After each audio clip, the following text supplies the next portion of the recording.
Corey Lewandowski, former campaign manager, Donald Trump for president, and the architect, as I've told you over and over, the guy that crafted Trump's Republican nomination and was there through the entire cycle. One of the reasons Trump got elected president, Corey Lewandowski, with us today, and he's one of the two partners in Avenue Strategies now, along with Harry Bennett, who you just heard from earlier, who was the campaign manager for Ben Carson and a senior advisor to Trump. And Corey, it's good to see you. I love the studio you put together for me here. You guys are so fabulous, so gracious, and I don't think I'm ever going to want to leave. You never have to leave, John. That's the greatest part. You're welcome here anytime you want. Look, we got a lot of work to do here in Washington now, and John, as your listeners know, it goes back a long time now, but you were literally the first guy to say that we had something special going on when nobody else would, and believed in Trump when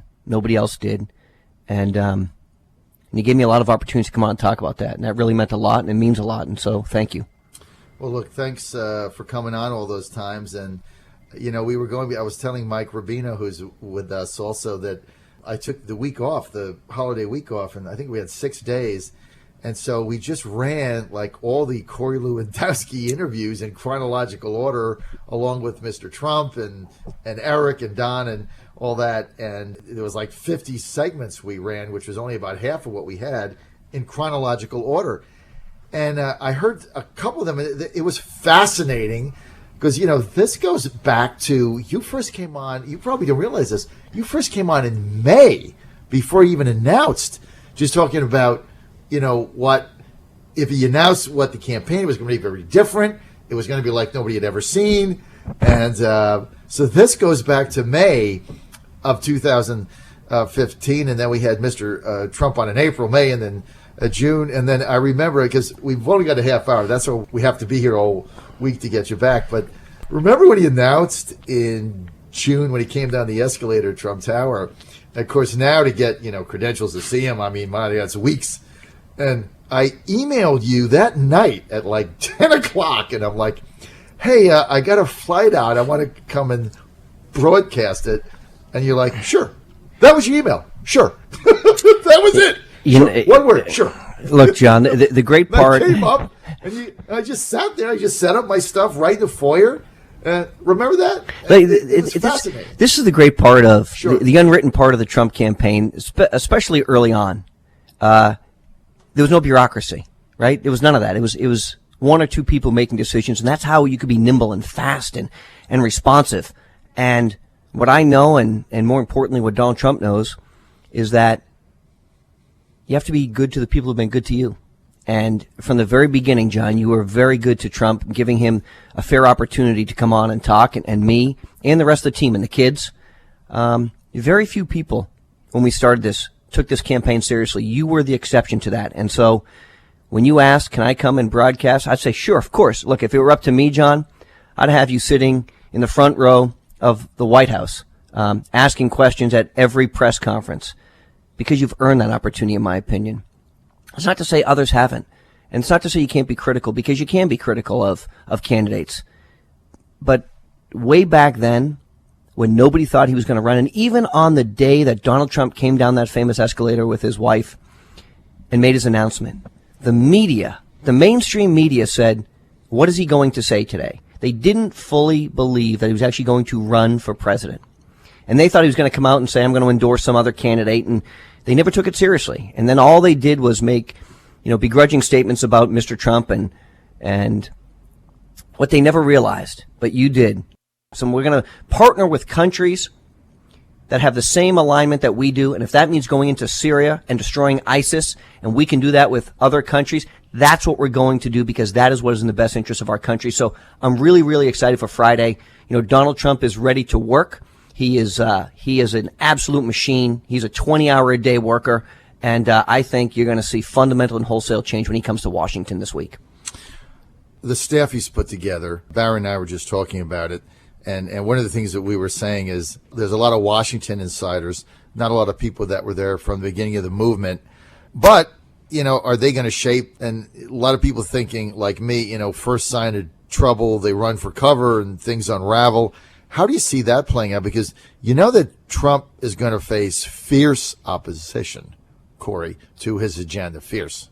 Well, he will. There's no question about it. You know, you've seen that the Democrats are trying to say he's not a legitimate candidate. Can you imagine just for a second if a Republican congressman would have gone out and said this about Barack Obama and continued that narrative? It would be an uproar in the mainstream media. But let's get past that for a second. What I think is you've got people surrounding Donald Trump who understand, because they've been in this fight for a long time, what the American people want. And I look at Steve Bannon, I look at Steve Miller, I look at Kellyanne Conway, I look at Reince Priebus. I look at people. You know, this is really an astonishing feat for 1 second. If you look at the 3 or 4 top people who are going in to the Trump administration, none of them have government experience. And I think that's a plus. Whether that's Kellyanne Conway or Steve Bannon or Reince Priebus or his son-in-law Jared Kushner, none of them have ever worked in the government. And what that means to me is they have the opportunity to come inside, put a fresh set of eyes on things, not be beholden to what has been done in the past. And with Donald Trump, I think what is fair to say is that he is going to look at things under a different lens. He's going to look at it like a CEO would coming into a company, a turnaround. How do we make this more efficient? How do we make it more effective? How do we reduce costs? How do we make our government more responsive? And John, this is amazing. Just for a second, I don't want to belabor this point, but I'll tell you, Barry and I started a small business, and we decided that we have to go to the IRS, Internal Revenue Service, to get what's called an employee identification number, an EIN number. And we tried to set this up over the Christmas holiday between Christmas and New Year's. And I went online to get my EIN number because you can't actually collect money until you have one of these numbers from the government. That's how they track you. Right. So I go online and they say the system is down until January 3rd. So please call this number. So I call the IRS. I wait 47 minutes. I get a person finally on the phone who was very kind. And she said, you need to fill out a form and you need to fax it to me, and then I'll call you back. I said, fax it to you? Do you have an email? No, sir, I don't have an email. Please fax it to me. I said, what year are you in? And she said, well, we do things here by fax. I said, okay, well, how about this? I'll fill out the form. I'll email it to you. You can call me or we can just do it over the phone right now. She said, oh, no, sir, even if you fax it to me, it's 7 to 10 days after I receive the fax before I can generate an employment identification number. I said, so let me just get this right. Our government, the IRS, is literally closed for new business from December 23rd till January 3rd. She said, yes, sir, that's right. I said, so there's not one small business started in that 10-day period. And they said, well, that's exactly right, sir. Our system is down for maintenance. Can you imagine if you're a business owner in the private sector and you're trying to do something, you just, we're closed for 10 days.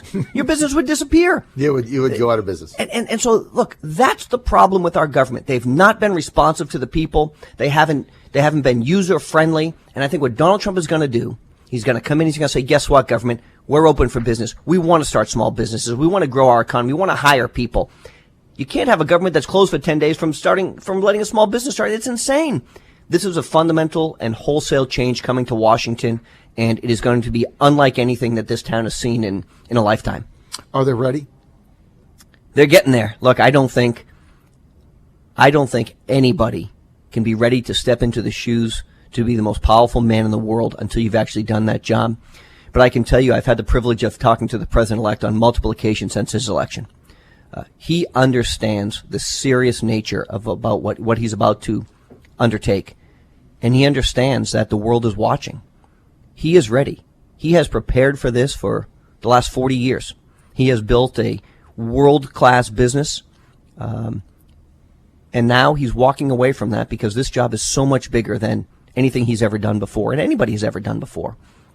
And what I think is he understands how important it is, but he also understands that he can truly make a difference, not just for his children and his grandchildren, but for future generations of our country, that we're not growing at 1%, that we're not the policemen of the world, that we don't send our troops into harm's way if we don't have our own interests in mind. And I know that sounds like isolationism, but what he said was, you know what, BMW, if you want to sell your cars in our country, you build them in our country. It's America first. We shouldn't be ashamed to be Americans. We should be proud to be Americans. And what Donald Trump is bringing back to our country is that hope and the desire and the proudness that you can have to be an American again. Mm-hmm. Because we don't have to be everything to every country in the world. First and foremost, we need to do what's best for our country. And that's what Donald Trump is going to bring. And you know what? I've seen this time and time again now. He said, if you're not willing to grow your company in our country and you don't want to employ our people, then we're going to tax you. I'm going to make sure that we're bringing those jobs back, because people in Wisconsin and Michigan and Pennsylvania and Ohio and Iowa, you know what? They want jobs too. Right. And it's a global marketplace, and I understand that, but it's America first for a change. Well, it's going to be definitely a new world order coming in, no question about it. I love the fact that he scaled down the pomp and circumstance for the inauguration, trying to go with a more traditional setting. And what he said was, what President-elect Trump said was, look, I want to follow the traditions, but I want to get to work. And so remember, Obama had his this first inauguration. It seemed like it went out for 5 days, and he raised hundreds of millions of dollars to put on this elaborate show and all these Hollywood people. This is going to be a little bit different. I think he's looking forward to noon and then getting to work. It's going to be different. I know the president-elect very, very well. He is the most dedicated and hardworking person I've ever had the privilege of coming across in all of my professional career.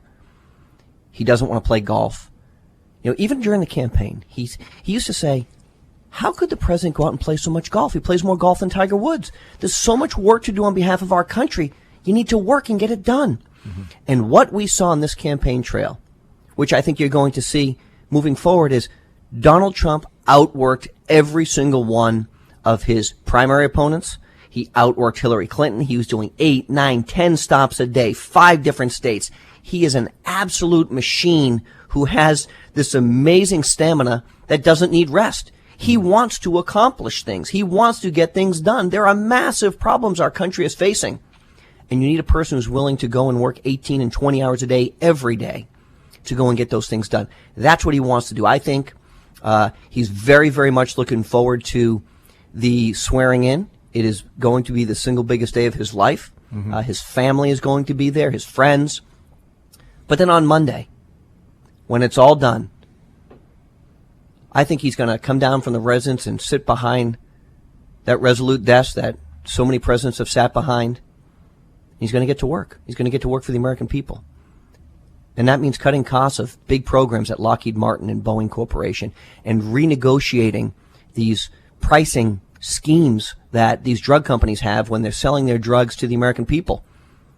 We need to do a better job. Mm-hmm. And he's going to hold his cabinet accountable to say, I want you to go and be the best for the American people. And I think that's what he's really looking forward to. I think he's really looking to dive into this and say, let's go and fix it. He's got a short 4-year window. And he's got some amazing political capital that he has built up by having the largest electoral victory since Ronald Reagan's re-election campaign in 1984. Right. But this town's tough, and there are people who are looking to jump on everything that goes wrong and every mistake that could be made, and that political capital goes quickly. So I hope he pushes through a very aggressive agenda, and that includes tax cuts for the middle class. He's been very candid about this. We need to cut taxes so we can grow the economy. We need to cut the business taxes so we can grow the economy. If we do that, and our country gets moving, we can be much more competitive in the global marketplace. We can't do it when we're growing at 1%. Transportation infrastructure plan, $1.2 trillion. Republicans, what I call the Petri dish conservatives, they're going to be kicking, squealing, and screaming. How do you get that done? Oh, it's simple. Donald Trump has this amazing tool called Twitter.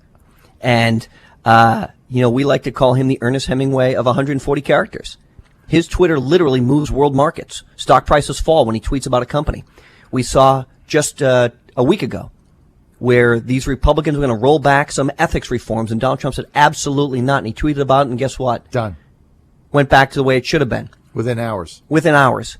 And when you're making a significant investment into our country's infrastructure, part of the job of our federal government, I hate to say this, is to make sure you've got a safe bridge to cross, and to make sure that you get a road so that you can get to where you're going safely. And a $1.2 trillion investment, you talk to the experts, they understand how poorly our infrastructure is right now. The roads and bridges are just absolutely deteriorating. And again, when you're in a global marketplace and you fly overseas and you land in Dubai or Abu Dhabi or all these other places that are making these massive investments in their airports and their public transportation systems, we're falling behind. We're the world leader. We need to be recognized as the world leader again, which means, you know what? Private partnerships with public funds. If that means we're turning over some of these projects to private industry so that they can be more successful and there's less of a burden on the taxpayer, that's something we need to look at.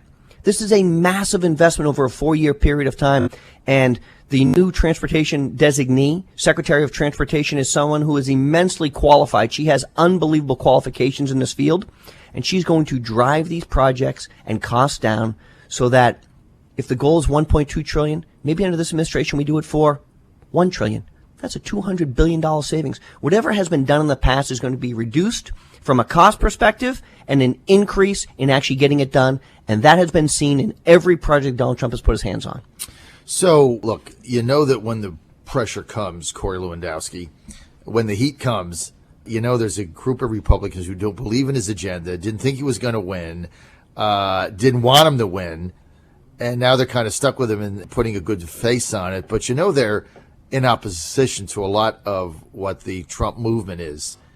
And I know you've got the Twitter thing, but at the first sign of trouble, these guys are going to run for cover just like they always do. What happens? Yeah, I don't think so. See, I think Donald Trump is such a different candidate. He won 200 counties that Barack Obama carried just 4 years ago. And at the end of the day, part of his allure and part of his magic is being able to go into those states that Republicans couldn't win and win. And if you look at a number of the congressional districts he won, which are actually represented by Democrats or by Republicans, Donald Trump is willing and able to go and campaign in places where other Republicans couldn't be successful, particularly in the Northeast and the Rust Belt. And if you want to oppose his agenda, I know Donald Trump so well. He'll be happy to go do a rally in your district and not bring 100 people or 500 people, bring 20,000 people out and say, let's hold Congressman X or Senator Y accountable. And that's a very powerful tool, because I think what happens a lot of times when you come to this town is those congressmen go up on the Hill and they forget their constituents back home.